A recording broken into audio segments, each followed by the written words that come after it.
Plusieurs jours de rumeurs ont précédé la révélation médiatique de la relation amoureuse entre Thomas Soto et Maya Daboulos, conseillère en communication du Premier ministre Jean Castex.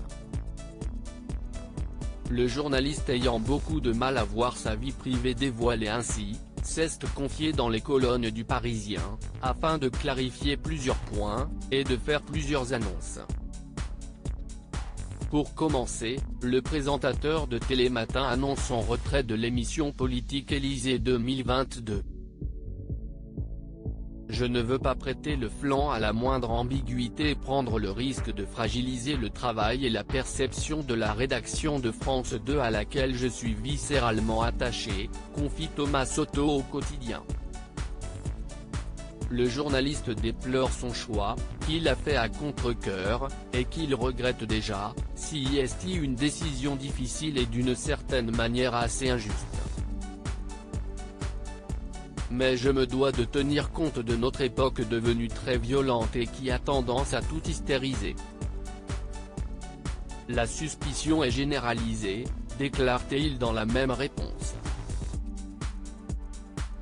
Lorsque le Parisien fait le parallèle avec Audrey Pulvar qui était restée dans un nest pas couché pendant la candidature d'Arnaud Montebourg, Thomas Soto avoue qu'il préfère se tenir loin de la posture du donneur de leçons vis-à-vis de l'ancienne journaliste politique. Il évoque le cas de son choix personnel qu'il estimait inéluctable pour conserver la confiance des Français vis-à-vis de lui et de la chaîne. Cela prend du temps, cela se construit petit à petit alors que la défiance, elle, arrive à la vitesse de l'éclair. D'où ma décision qui est sans ambiguïté, témoigne Thomas Soto. Thomas Soto, ma seule consolation si est d'être le premier homme à s'effacer pour une femme. Si Thomas Soto déclare qu'il a largement de quoi s'occuper lors de ces prochains mois rythmés par la campagne présidentielle, le journaliste affirme qu'il ne compte pas faire une croix sur sa profession, qu'il considère aujourd'hui plus utile que jamais. Quoi qu'il en soit, je ne renoncerai ni à mon métier, dans lequel je crois plus que jamais, ni à France Télévisions.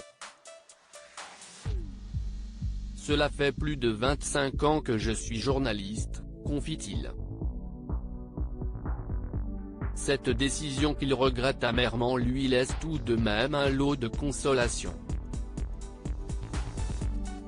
Ma seule consolation si est d'être le premier homme à s'effacer pour une femme, alors que jusqu'à présent c'était toujours elle qui était priée de rester à la maison, déclare le journaliste.